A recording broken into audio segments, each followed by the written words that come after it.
Hello and welcome to the Software Engineering Unlocked podcast. I'm your host, Dr. Michaela, and today I have the pleasure to talk to Troy Hunt. But before I introduce Troy, let me tell you a little bit about myself. For several years, I've been working at Microsoft to help engineering teams be more effective and efficient. I worked on solutions to improve build, test, and code review tools and processes at Microsoft. In fact, I worked with all major product teams such as Office, Windows, Visual Studio to help them get better results. Since 2018, I work with engineering teams all over the world through workshops and consultancy. In my code review workshops, teams identify bottlenecks in their engineering processes and learn how to resolve them. Everything I teach is based on proven best practices for code reviews that help to speed up code review turnaround times while also increasing code review effectiveness. Given the recent events, all workshops are remote and are a great opportunity for team building and to strengthen the bond between colleagues. In our current stressful situation, such workshops can make a big difference and lighten up the mood. If you want to learn more, have a look at my website at michaelagreiler.com/workshops or write me an email at michaela@michaelagreiler.com. And now on to Troy. Well, Troy Hunt is a leading security expert. Through his online security workshops and his various online courses at Pluralsight, he has helped already hundreds of thousands of engineers understand the in and outs of security. He also developed the popular website haveIbeenPwned, where you can easily check if your data has been exposed to a data breach in the last years. Well, I could go on and on, but just let me say that I'm super excited to have Troy here with me. Thank you, Troy, for being on my show. Hey, thank you for having me here. Troy, there are two very distinct topics that I want to talk with you about today. One is how you managed to become the leading voice in the security space and touch so many lives of so many people. And the other topic is, what do you think that, what knowledge do software engineers actually need to possess about security? What do they need to know about data breaches and attacks to the software system? So maybe I want to start with the data breaches. And it's almost like every week there's a new data breach where millions of records of personal data are leaked. And on one hand, that's super scary. But on the other hand, I also think because it happens so often, I feel that people are getting a little bit blunt or deadened by it. Maybe it's just me. It's almost like, well, it happened now for the fourth time in a row in a year and nothing actually happened to me, for example, right? So probably it's not that bad. What do you think about that? Oh man, I wish it was only every week. It is many times per day at the moment. I just receive so much data that people are sending to me, and it's just simply more than I can process. So it's just untold numbers of individual breaches, and of course a huge number of records in each. And part of the problem too is that we only know what we know. It's like that old quote about unknown unknowns. Like there's so many more incidents out there that we've just simply never heard of, but have happened and they're yet to surface. And you're quite right that there is a degree of what I've often heard referred to as data breach fatigue. So people are just getting so used to seeing data breaches all over the place that they tend to sort of tune out. And what I sense has really happened over the last few years is that we've sort of transitioned from people judging an organization harshly because they've had a data breach and now judging them more on how they handle the breach instead. So if we think about incidents such as in 2017, there were a couple of big ones that were handled very, very poorly. Equifax was not a very well-handled data breach. The Uber situation was not a very well-handled data breach, and they got rather slammed by the public. But then I've seen other organizations have data breaches and handle them exceptionally well and actually come out of it looking pretty good. So I think public sentiment has changed because it is happening so much. And do you think there is that the right shift? Do you think it's just not preventable to have those data breaches, or should organizations spend more and should technology be more involved to, hinder data breaches or limit those? Well, the first thing is that they're all preventable. So every single data breach that I see has had a mistake somewhere. Someone has got some poor coding and they've got a SQL injection vulnerability. Someone hasn't put a password on their publicly facing database and someone goes and siphons the data out. So every one of these is due to a human error at some point. So yes, they're absolutely preventable. And I'd hate to sort of get to the point where we go, it's going to happen anyway. I think we do need to continue doing our best to not make the mistakes in the first place, but then also plan for if they happen. So, for example, password hashing is a really good example. Password hashing offers absolutely no security whatsoever until something else goes really badly wrong. So you've got to have a SQL injection vulnerability or back your database up publicly facing and put it in the root of your website and someone downloads it. And then password hashing is useful. So that's a good example of where we implement security controls in layers of defense with the expectation that some of them might go wrong. Mm-hmm. And so you think that the attack surface is sort of stayed the same? It's just that... Oh, it's getting massively bigger. Yeah. So, I mean, have a think about it, right? Like we've all seen stats about how many different MAC addresses there are out there these days, how many different IP addresses there are these days. Move into IPv6 and we've just got gazillions of them. And IoT is certainly a big part of this as well. I mean, IoT, man, how badly we're messing that up. There's so many connected things. It's just become a joke. I saw one last week I spoke about, which was an IoT candle. So there is a Kickstarter to have a candle that you can light with real fire remotely. Oh my goodness! So, I know. So I ordered one because I was like, I got to see this. This is going to be amazing. Well, actually, I was thinking I'm going to take this to conferences. I'm going to talk about it, and it'll be really cool. But then I was like, are you allowed to take that on a plane? Yeah. Like maybe I can't even put that on the plane. And somebody hacks it. Amazing. Yeah. Oh, well, it's not just that, but how you're not meant to take like cigarette lighters on a plane. That's true, yeah. So I imagine it's similar to that. But I might find out soon. We'll see. Might have my candle confiscated. So you have this website where everybody can see if their email address was somehow connected to a data breach. It's called haveIbeenPwned. And I saw that, one of the first steps that when you are part of a data breach, what you do is you update your password. But what else would you recommend somebody to do? So sometimes if there is not a lot of my other data, I mean, I cannot change where I live, right? So I will not move because of that. But for example, if there's credit card information, I would update my credit card. Is that justified or is that, one step too far? Yeah, like you just change your password, update your mother's maiden name, and change your date of birth. It's all fine. I mean, it's an interesting thing, isn't it? Where we've got these pieces of static, immutable data, which we can never revoke, we can never change. And birth date, mother's maiden name, perfect examples. And the interesting thing is that the way this sort of data, static KBA, is still used for identity verification. So there are still organizations out there who say, hey, you want to, say, update something on your mobile phone account.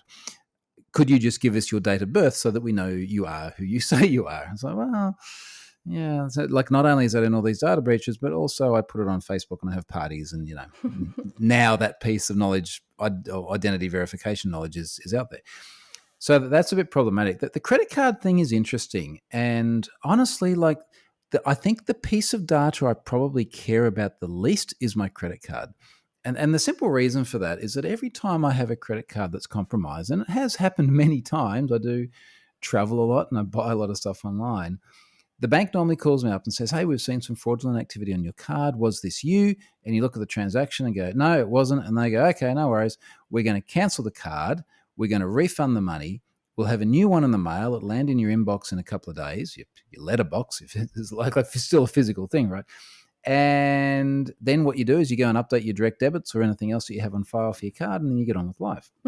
So I actually don't care too much about my credit card. I care a lot more about things like my passwords because they actually get you into my life. I care more about other personal attributes that could be used to prove identity. And the only reason credit cards make such big headlines and the only reason that they're constantly referred to in things like data breach disclosure notices is because PCI actually has the ability to effectively kill an organization. So every time a company's in a data breach, they're like, so, your email address and your password and your date of birth, all this sort of stuff got exposed. But good news, your credit card is fine. So, that's the thing I care the least about.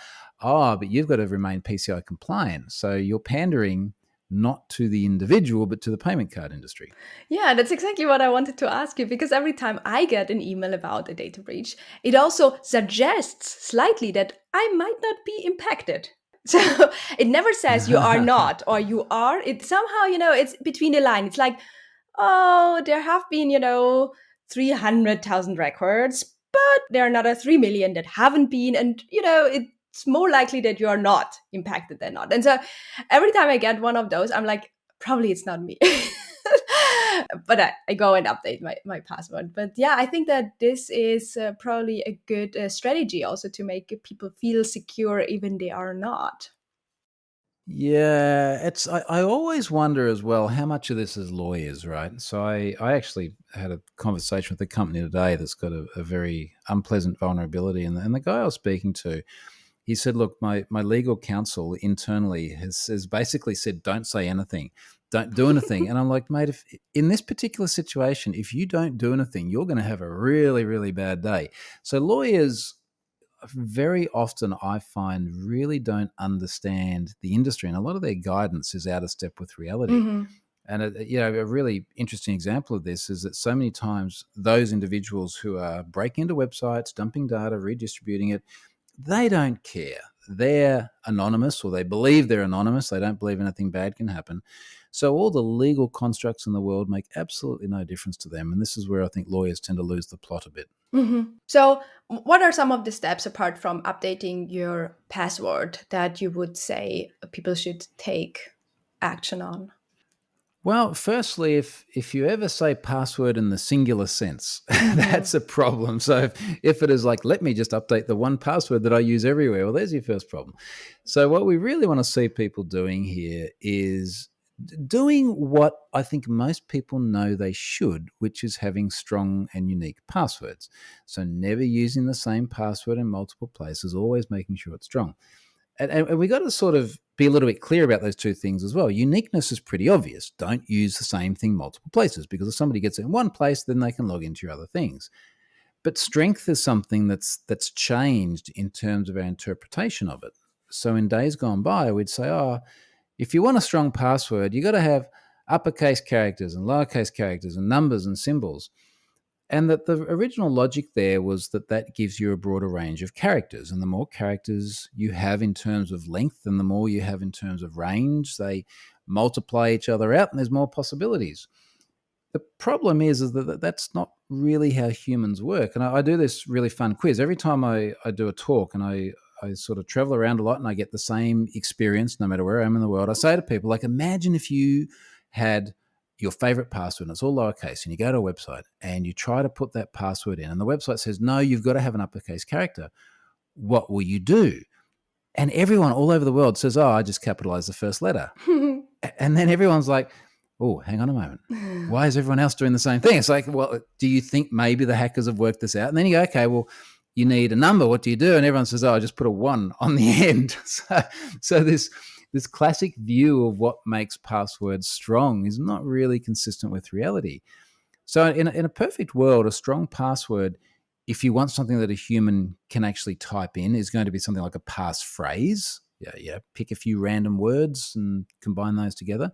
Or ideally, you have a dedicated digital password manager and you generate the password and it's just going to be 20, 30, 40 random characters, however many you set it as. That is a strong password and that's going to be unique as well. Yeah, so that's what I do. I have a dedicated password manager and I click every time I click the little generate button and something, very unique and very obfuscated comes out, right?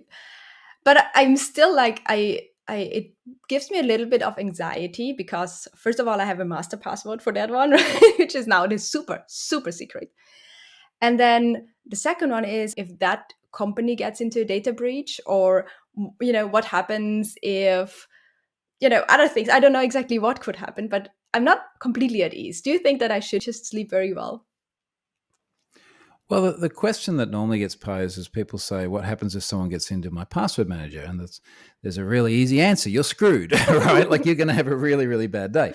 Now, I think the reasonable question to ask here is, what is the likelihood? Like we know the impact is high. What's the likelihood? Mm-hmm. And this really depends on a combination of the password manager that you choose and the practices that you follow. So I use the password manager, 1Password, and there's a few key things there that people need to understand. So first of all, my master password alone is not sufficient. You need the master password and you need a secret key. And the secret key is a globally unique identifier. It's a great big string of characters. I have it printed out, physically stored in a safe. So someone with remote access that understands my master password can't do anything. I also have two-factor authentication. So even if you have those two things, you also need to have control of my authenticator app as well. If someone completely compromises all of 1Password, all of the passwords are encrypted on the client and then sent to 1Password encrypted. So not only can an attacker not access the passwords, but 1Password themselves can't access the password either. So that the most likely scenario that I can come up with is someone would actually have to compromise the entire development lifecycle pipeline. Like they'd literally have to get into build servers or code level access, compromise the client, circumvent the client-side encryption, or siphon the passwords off in parallel to somewhere else. But certainly as it stands at the moment, there's no way anyone can get anything of use if they actually get into the 1Password environment or if they get the master password. So with all that in mind, I feel a lot more comfortable that if I follow good InfoSec hygiene, so not just my password, but also making sure I keep my operating system up to date, because I don't want malware running on my machine, which might then get access to the password manager. I'm very careful about the extensions I run in my browser, all this sort of stuff. Okay. Yeah, that sounds good. I should probably switch my password manager. um, one of the things I wanted to talk with you about, again, from an end user perspective a little bit, is data privacy. So I know that you are sharing a lot of your life also online via Twitter or via your personal blogs. How do you feel about that? What do you think, is a good amount to share outside? Are there some boundaries that you set? Did you say, well, that's something that I don't, expose to the outside world? Well, I think the first thing is that it's a very personal thing. Privacy means very different things to different people. I have friends that adamantly do not want any photo of their kid anywhere online. Even they'll be at a friend's party. Please don't take photos of my children. Don't put anything on Facebook. Now, I don't know exactly what they think will happen, but again, privacy is personal. They get to choose. I know other people who at the other end of the spectrum where they'll be like influencers. It's like, I want everything about my life on the internet. And you're just looking at it going, oh, I don't care about what your children are eating for breakfast. Like, why are you putting this on the internet? So for me, I think I'm probably somewhere in the middle there where I share aspects of my life, a lot of my professional life. Online, certainly. I share bits and pieces of my kids, normally related to things in the industry. In fact, I wrote a blog post about this only about a week ago. But there are other things that are happening in my life which I've chosen not to share, that are very personal. Maybe I'll share some of these things in the future. I don't know. But again, privacy is something that we all have to define for ourselves and then use the tools that we have appropriately in order to try and protect that privacy. Yeah. And is there something that you think makes you vulnerable more? Like, for example, your address, where you live, or, So, for example, I'm also thinking constantly about, especially my kids, right? This is probably my biggest concern. How much do I share online about my kids? And I'm not completely opposed to sharing anything. And there are pictures of my kids floating around on the internet. But still, every time it happens, I'm like, am I okay with it? And it feels like I don't know exactly what could happen. And I feel probably nothing.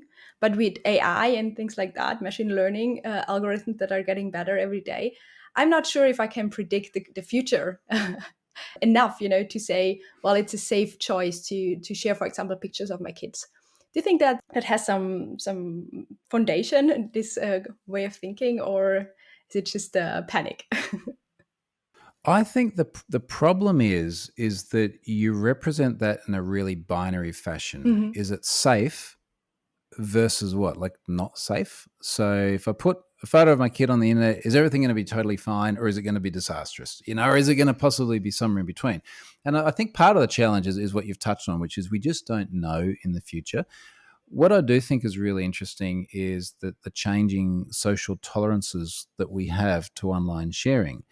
So I'm in my early 40s. I got to 18 before I saw the internet. I managed to make it to adulthood without having exposed myself in either the metaphorical or the literal sense, which often happens these days online, like none of that happened.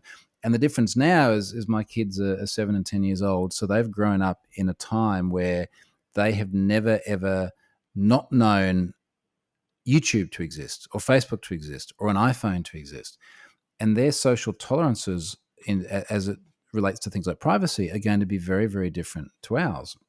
And I sort of lament a little bit when we look at privacy and we say, this is the way it should be. And it's usually those of us who've grown up in a time where we had a lot more of it and we project our childhoods and our beliefs onto everyone else.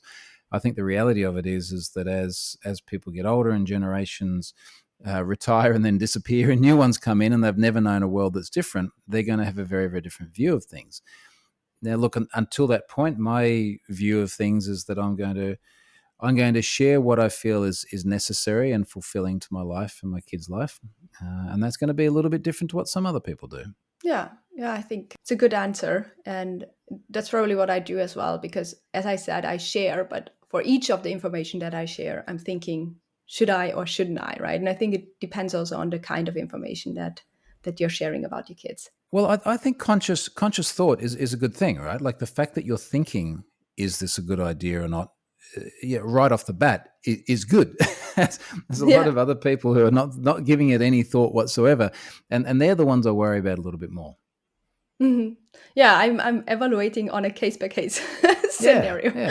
And you know, like this, anyone listening to this would go, that makes a lot of sense. That's just a perfectly common sense approach. Yeah. So I would like to go a little bit away from the end user perspective and look at the tech behind. So, well, we touched a little bit already on what happened if a company has a data breach. What are the common things there that go wrong? I would like to understand a little bit better, what should engineers know about, software engineers know about data breaches, data privacy, security. So what should they know apart from, very common things like SQL injection, cross-site scripting, maybe failure to restrict access, authentication and session management problems? Those are the things that come to my mind. But is there something else? What are the fundamentals that engineers should know? Well, probably the best place to start for engineers trying to figure out like what are the things that I need to look after in my applications is start with the OWASP top 10. So OWASP is the Open Web Application Security Project. They're a not-for-profit organization. They produce a whole heap of really useful material. And they produce roughly every 3 years a document called the Top 10 Web Application Security Risks. And I just brought it up on the screen so I remembered the right order of them. But they're things like injection, such as SQL injection, broken authentication, lots of ways you can screw up authentication, XML external entities, sensitive data exposure, broken access control, security misconfiguration, cross-site scripting, insecure deserialization, using components with known vulnerabilities, and insufficient logging and monitoring. And all of these vulnerabilities have really, really good explanations from OWASP that quite critically are actually targeted at software engineers. So they're targeted at the people building software. They're not written by security people for security people. And that's a massive, massive difference because there's so much material out there that just doesn't speak the language of people who are actually building the apps. Mm-hmm. Yeah, I think so too. I know that document and I use it actually in my code review workshops to touch on the area of security reviews and code reviews with some, security perspective. But what happens very often is that I get some pushback from software engineers that say, well, it's really interesting, but I'm not in charge for that. I'm not responsible. That's handled somewhere else. Or, this is only relevant when I would access user data, which I don't. And then if you, dig a little bit deeper, we understand that we are accessing user data quite often. But what do you think about this mindset? Is that something that you encounter as well? And how do you handle that in your workshop that are really focused on security? Well, firstly, I got a special place in Have I Been Pwned for these people. So I got a lot of cloud space. Yeah, I'm fine if people want to have that attitude. Hey, look, I've made a complete career out of people having that attitude. So yeah, I don't want to sort of kill my own job here. But yeah, more seriously, I think that there's a couple of issues there. So one of them is that just really demonstrates complacency. So a view that this just simply won't happen to us or is just not a serious problem.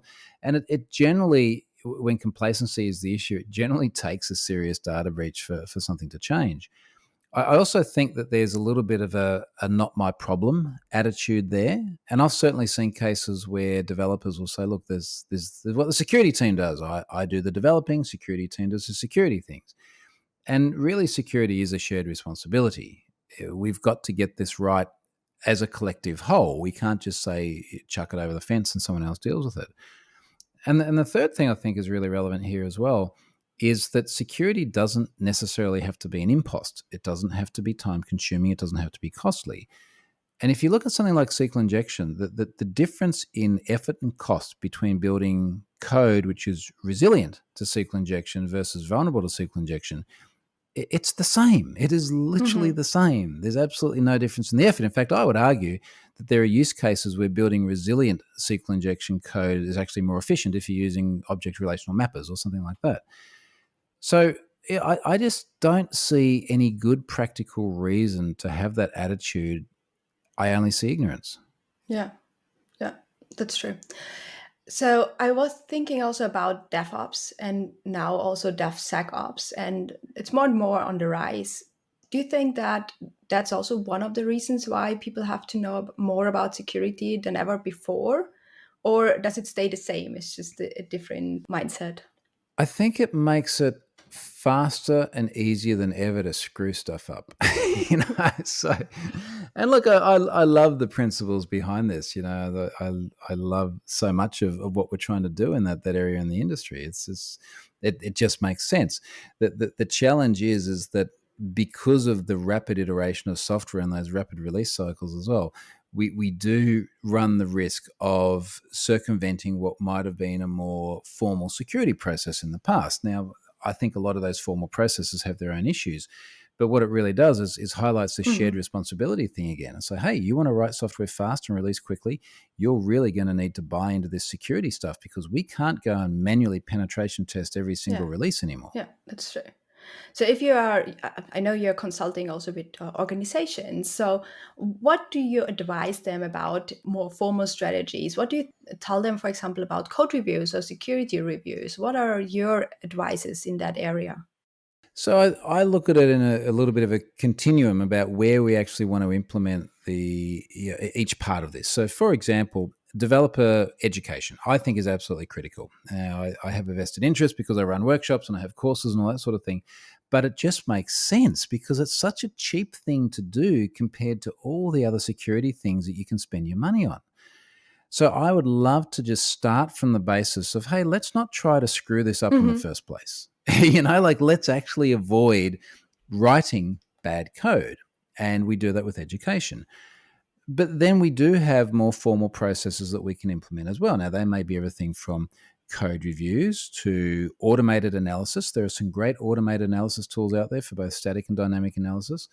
I've written about them in the past as well. Things like, look, every night my build server is going to pick up whatever was coded during the day, build it, publish it to a staging environment. I'm going to run all the automated tools over it, have a report waiting for me in the morning. Fantastic. You can automate this stuff. And then I mentioned penetration testing before as well. Yeah, this is an important part of it too. Like, build that into your life cycle at the right time because it is an expensive, very human intensive exercise. But that's great. And if you build that on top of automated testing and you build that on top of educated developers, the hope is that these really expensive penetration testers are not going to find much. And if they do, it's going to be something really, really good. Yeah, one of the things that puzzles me since quite some time now is we're testing, and now you say penetration testing, but all kinds of manual tests actually.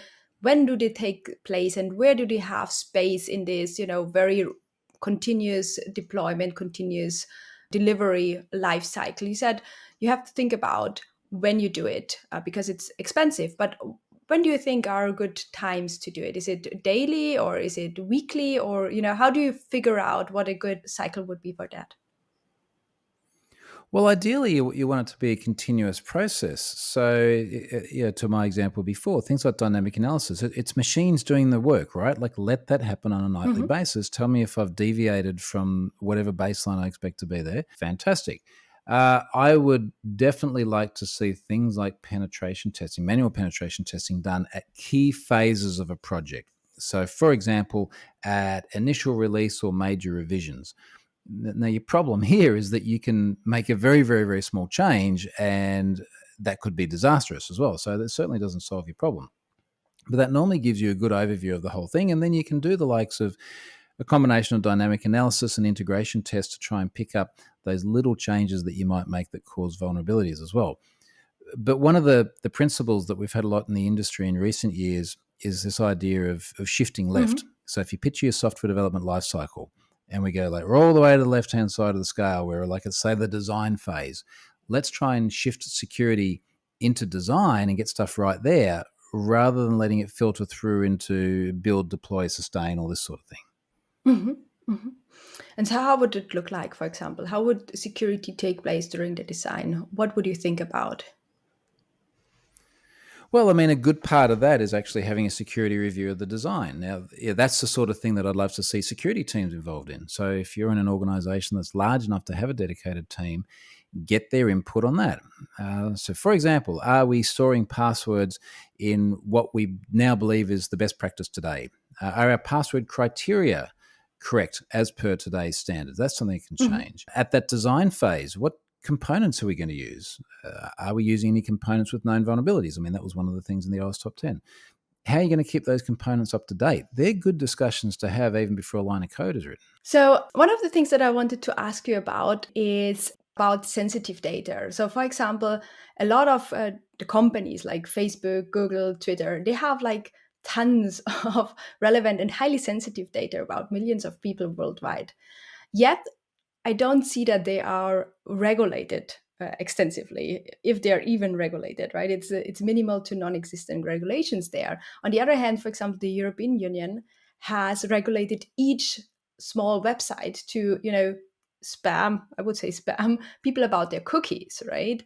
And I feel it's again what we said at the beginning. It's a little bit fatigue, right? What are people are doing? Are they reading, what's actually stored there? It's more what I see, people are just clicking okay, about the cookies. It's okay. Yeah, I understand another Yeah. cookie, right? So, do you think that those measurements actually make any sense? And then again, what does it mean for the larger good, right? Because even if a website is tracking, I think a large amount of these little websites, and many of the websites are run by small businesses, I don't even think that they are looking at the collected data. So the data again feeds back to the large organizations that have the power over that data. What do you think about that?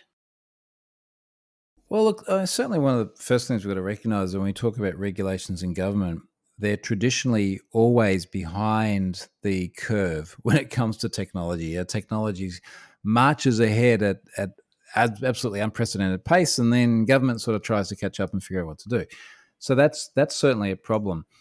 Things like the cookie warnings, I think, are a perfect example. I mean, every time I go to Europe, I just joke about it. And I go, "What are you guys doing? Seriously, no one reads this. No one understands it. It doesn't matter." And by the way, even if you don't have cookies, you can still fingerprint browsers and track them. And apparently, you're not meant to do that either. And this is part of the cookie warning. But I don't know that because I don't read the warnings either. Yeah. So it kind of doesn't make any sense in that regard. But having said that, like we do need regulation to keep organizations in check. And certainly the likes of Facebook are subject to regulatory controls, and they have received some massive fines in the past, even very recently.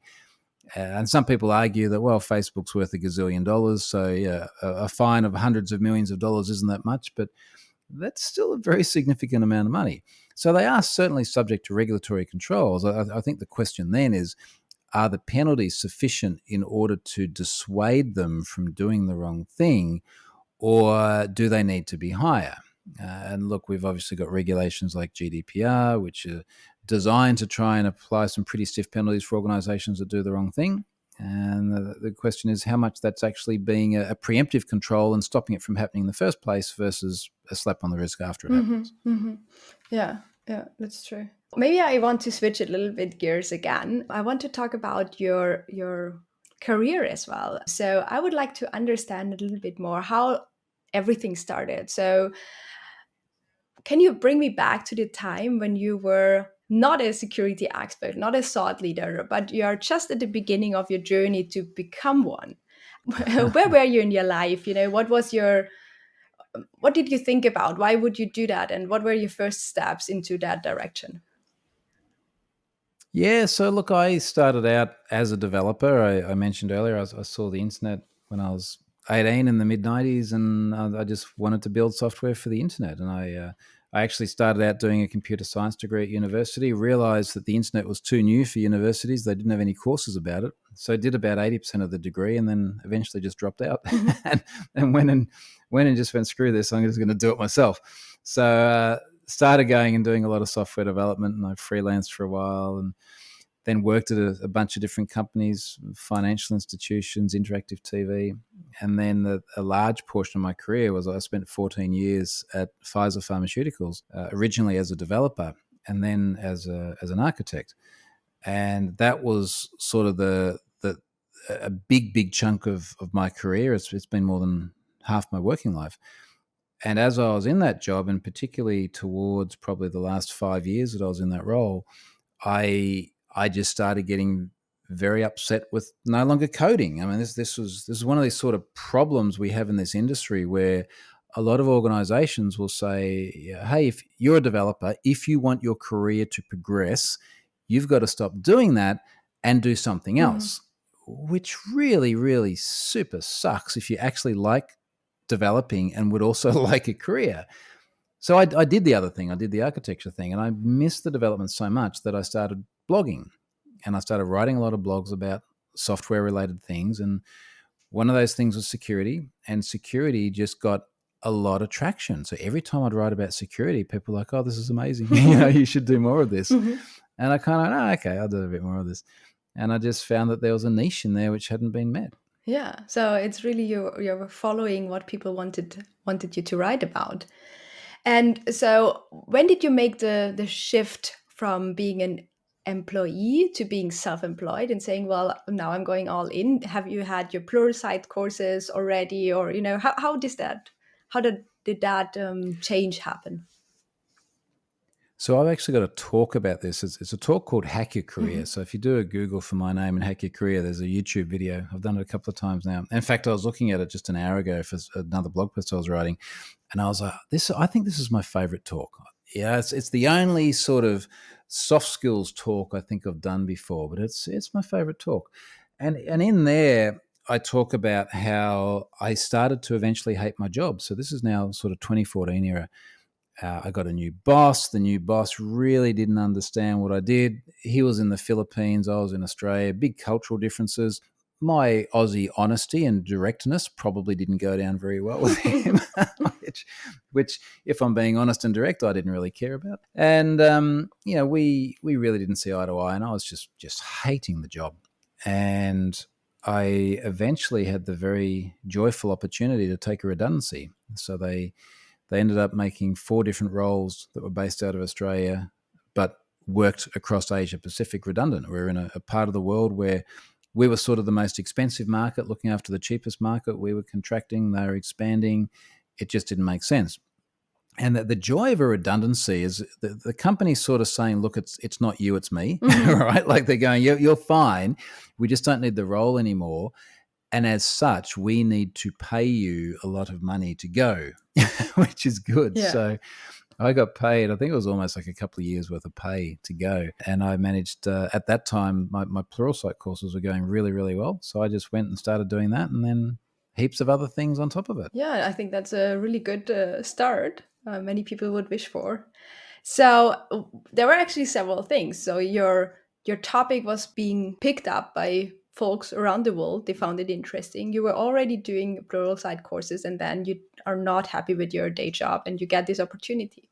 What do you think? How do you have like some ideas? How would a person that isn't in that particular position, how would you kickstart a transition from employment to self-employment? So the first blog post I ever wrote, I think, summarizes that really well. And I didn't know it at the time, but it actually turned out to be kind of insightful. So the very first blog post was why online identities are a smart career move. And when I wrote that blog post, it was partly because I was interviewing people at the time for developer roles, and I'd interview them and they'd say, yeah, here's my CV. My CV says I'm awesome. Hmm. And I'm like, well, of course it says you're awesome. Like, you wrote it. Like, what else was I going to say? And they go, no, like, go and speak to my referees, like here are my references, give them a call. They'll say I'm awesome too. And I was sort of going, well, you chose them. Of course they're going to say you're awesome. Like, what do you like? There is absolutely no independent verification of who you are or what you do or anything like that. This doesn't make any sense at all. And what was happening is I'd go and try and find information about these people online. So I'd say, okay, all right, I'm going to take this guy, I'm going to Google the person, and then I'll find their LinkedIn profile, their Stack Overflow information, some blog posts, maybe they've commented on a forum, and I'd find absolutely nothing about the person. And I found that really fascinating, that there was sort of no independent verification of identity and role and history. So my theory was that if I was to start to carve out a bit of an online identity, and there was something there that other people could then look at and say, hey, this is Troy. Look, Troy's got this history. He's done all of these things. This is what he's been up to. Then that would hold me in high regard later on. Mm-hmm. And at the time when I wrote the blog post, I sort of said, look, I don't know how long it will be before my employer doesn't like me or I don't like them. But what I know is that if I get to that point later on and then I decide I want to do this, it will be too late. It just takes a long time to do. And I think it worked out to be about 4 years after I wrote that I was pretty sick of the job. And by that time, I had that identity, and I was able to go out and do independence. So I think the big sort of suggestion for people here is you've got to start planning this way, way, way in advance. And one of the things that's really struck me, particularly over the last year for various reasons, is that to have great success at a lot of these things really, really requires a lot of hard work with little return in the immediate term in order to get the long-term gain. Yeah. And there's not a lot of people that actually want to go through that and put up with a lot of the things that I've put up with, especially lately, in order to try and get that good outcome. Yeah, I totally agree. And I think also, for example, when I did my PhD, I was blogging, but I was blogging on the university website. And in hindsight, I'm like, yeah, this was super stupid because I didn't own the content. And now that I'm gone for several years, they completely scratched the website. There isn't any blog post of me anymore. There is no information about the tools that I have developed.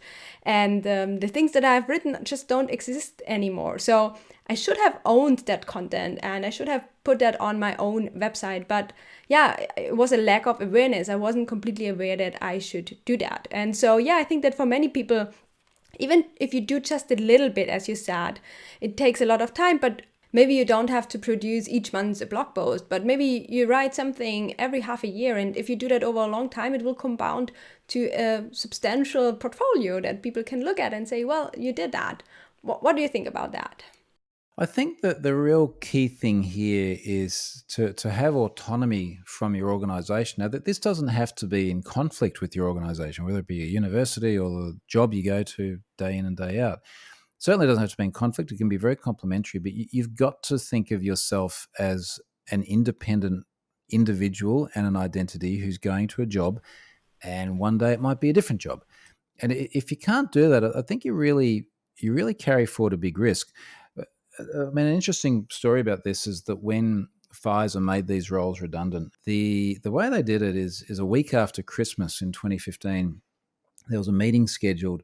And there must have been about, I don't know, 12 or 14 of us in the room in the technology department. And it was just a meeting with a really interesting mix of people that just didn't make sense to have them all in the one room at the same time. And then the topic of the meeting was something like updates. And when I got it, I was like, I wonder if, and because by this, I was so keen to leave and I was just waiting for that redundancy. Yeah, I went to the room. And the most senior person there was a lady who'd been with the company for more than 20 years, and she was crying. And I thought, this isn't going to be very good. Like, when you go to a meeting already crying, the outcome's probably not going to be favorable for that person. Yeah. And then as the penny dropped and it became clearer for people, there are just many ashen faces, many people very worried about what was going to happen to them. And I remember me at one stage, I literally said, can we just, because it was the way they were doing it is I was saying, look, here's the org chart now, and there's all these names, right, in the boxes. And then they're like, here's the org chart in the future. And there's just titles and there's less boxes than there are names. And they weren't really saying it. And I was getting quite excited because I'm like, oh, this is it. I'm going to get out. And I remember saying, like, can we just stop the bullshit and someone just say clearly, are you making jobs redundant? Because I'm quite okay with that. I just want you to be honest about it. But I'll always remember how worried most of that room was because they didn't have that plan B. Yeah. Their job was their life. And that, to me, that just taught me a massively valuable lesson. Yeah. I was definitely that person, that just very, very focused and dedicated to one thing and somehow blindsided, right? On one hand, because I don't think that this dedication is from mutual sides, especially for larger organization, right? So yeah, I think that's a very valuable session. Yeah. No, you're right. And look, it might be that your boss loves you, right? Like you could have a fantastic relationship, but your boss is another individual within a larger organization that certainly in a case like Pfizer might be making decisions multiple levels up the chain on the other side of the world based on numbers in a spreadsheet. And it doesn't matter how much you love the place or how much you think your boss loves you. That is not going to save you when an accountant does the numbers and decides that they need to cut heads. Yeah, and it also doesn't, you have no influence over what your boss is going to do, right? Maybe your manager is leaving, going somewhere else, being replaced, there are reorgs. There's so little control that you have over what's actually happening. But I think people should be more prepared for that. I see so many, even in my very close, network, I see people really dedicated to their job and not, putting enough effort also to really care and prepare for themselves. So I think that's really a really good lesson. So you're still doing Pluralsight courses? There are many other course platforms out there. How would you make a choice if you are a new trainer, a new teacher? How would you make the choice nowadays to think about where should I put my courses? How did you make your choice back then? Well, I made that choice back in 2012, and the way I made it was pretty simple. I read a news article about another author who was doing exceptionally well. He was making like $1 million a year out of Pluralsight courses. And I saw that and I went, oh, that sounds good. I'd like to do that. I'd like to make $1 million a year out of Pluralsight courses. And I had a friend who was an author, so I asked him for an introduction, and the rest is history. But you're right, it's a landscape that changes quite a bit. And certainly even within Pluralsight, it's changed. And I haven't actually done many courses lately. I haven't done any courses for at least a year. And in fact, I had a meeting with them just the other day, and we're chatting about more. And what I'm trying to do is sort of find where the highest and best use of my time is. And one of the discussions I had with them is what's really different for me now as compared to 2012 is that a lot of my value now sits in the fact that people know me, and I have, by some miracle of the universe, a profile and some fame, and that is actually more valuable than just the technical knowledge on its own. So for me, that has sort of changed over time in terms of it making less sense for me to sit there for hours and hours and hours editing content like I used to, and it makes more sense to do things that are much more visible. But there are a lot of different other platforms that have popped up that have different mechanisms of the way they recruit authors, the way they publish content, the way they monetize. Pluralsight worked well for me because they paid royalties based on how much your content is watched. Turns out my content was popular, so that kind of worked well. There are a lot of other situations where you'll be paid, say, a one-off payment for your content, or where it might be a different monetization strategy. You've got to sort of think about, do you want to be on a tech platform, or do you want to be on just a massive e-learning platform, of which tech is one thing? So there are lots of different decisions for someone to make. And of course, there's always the route of self-publishing. And then there's all sorts of other things you can do independently of courses and videos as well. And do you think it's still a very viable career choice to do that? Or is the market somehow saturated with online courses? Because 2012, I think it looked quite different on, the amount of courses that there were and, the impact that you could have with creating one course or 5 courses. I think it would be hard to do the same thing today. So even for me, I think it'd be hard if I was, let's say I was 8 years younger and I was just starting this now as opposed to in 2012.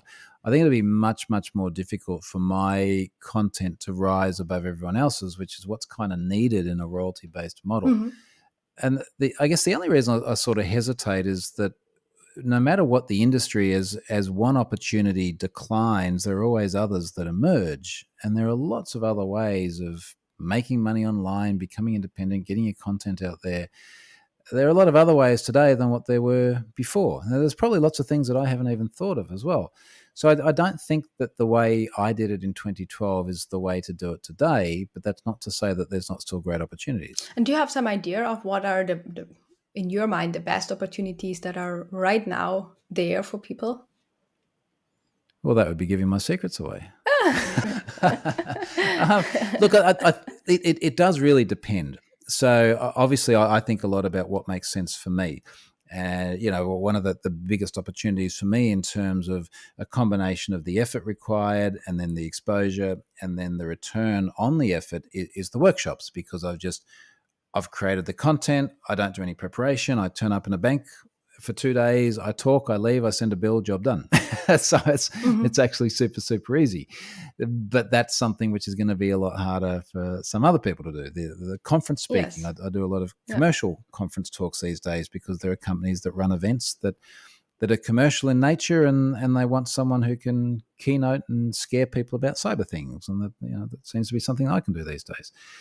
So everyone's got to sort of find not so much what the thing is that works across the board, but what's the thing that leverages their expertise. I found that my expertise was around how I communicate and present, and that's worked really well for me. Other people's expertise might be around the depth of their technical knowledge.